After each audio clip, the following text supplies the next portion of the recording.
Hello everyone, welcome back to our channel. एक बार फिर से हाजिर हैं हम अपनी एक और नई कहानी के साथ। तो चलिए कहानी शुरू करते हैं। कहानी का नाम है दो हाथ लंबा धुआं।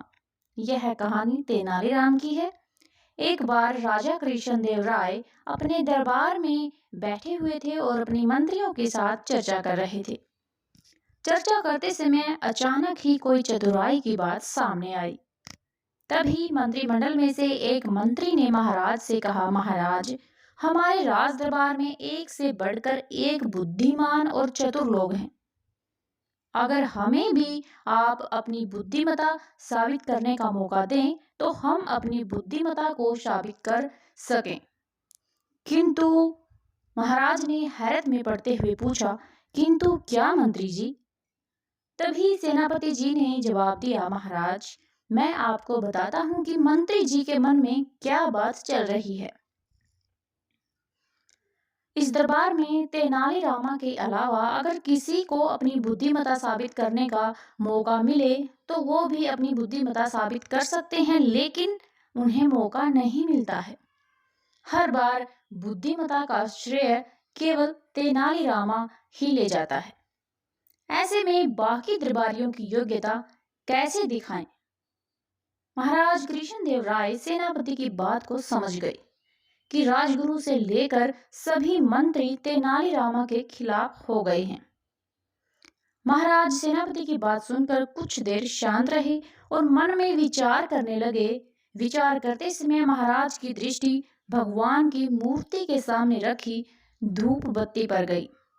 उसे देखकर महाराज के मन में सभी मंत्रियों की परीक्षा लेने का विचार आया।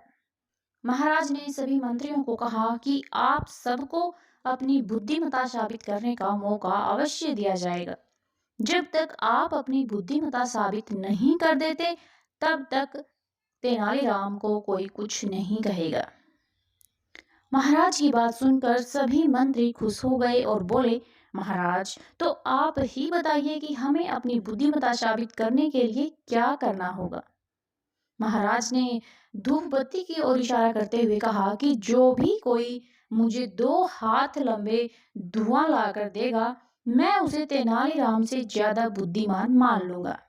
सभी मंत्रियों में आपस में चर्चा होने लगी कि धुएं को कैसे मापा जाए, भला यह काम कैसे संभव है। किंतु सभी दरबारी अपनी बुद्धिमता को साबित करने के लिए कुछ ना कुछ प्रयास किए जा रहे थे। जब कोई दरबारी धुएं को नापने की कोशिश करता तो धुआं उनके हाथ से निकलकर हवा में उड़ जाता। सभी दरबारियों ने हार मान ली। कुछ देर शांत रहने के पश्चात उनमें से एक दरबारी उठा और बोला, महाराज, हम सभी ने तो हार मान ली है। हमारे हिसाब से तो धुएं को नापना असंभव है। अगर तेनालीरामा ने धुएं को नाप लिया तो उसे हम अपने से ज्यादा बुद्धिमान मान लेंगे। यदि तेनालीरामा ही इस कार्य को नहीं कर पाए तो फिर उसे भी हमारे जैसा ही आपको मानना होगा। महाराज मंत्री की बात सुनकर मुस्कुराए और तेनालीराम की तरफ देखते हुए कहा, क्या तुम इस कार्य को करने के लिए तैयार हो? तेनालीरामा ने स्वीकृति में सिर हिलाया। उसके बाद तेनालीरामा ने एक सेवक को बुलाया और उसके कान में कुछ कहा। सेवक तेनालीरामा की बात सुनकर दरबार से बाहर गया और एक 2 हाथ लंबी कांच की नली लेकर आया।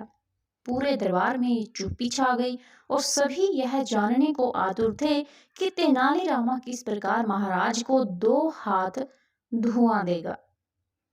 तेनालीरामा ने उसे सेवक से 2 हाथ शीशे की नली ली और उस नली को धूप बत्ती के से निकलने वाले धुएं पर लगा दी। देखते ही देखते थोड़ी देर में नली धुएं से भर गई। जैसे ही नली पूरी धुएं से भर गई तो तेनालीराम ने झट से नली का मुंह कपड़े से बंद कर दिया और उसे महाराज की ओर करते हुए कहा, महाराज, ये लीजिए आपका 2 हाथ लंबा धुआं। महाराज ने इसे मंत्रियों के सामने करते ही सभी मंत्रियों के सर शर्म से झुक गए और महाराज बोले, अब तो आप लोग समझ ही गए होंगे कि तेनालीरामा की बराबरी करना संभव ही नहीं है। तो चलिए अब जान लेते हैं कि इस कहानी से हमें क्या सीख मिलती है।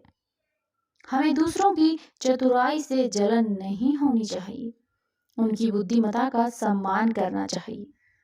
अगर आज की यह कहानी आप लोगों को अच्छी लगी हो तो प्लीज़ चैनल को सब्सक्राइब कर लीजिए, वीडियो को लाइक और शेयर भी करें और कमेंट भी ज़रूर करें।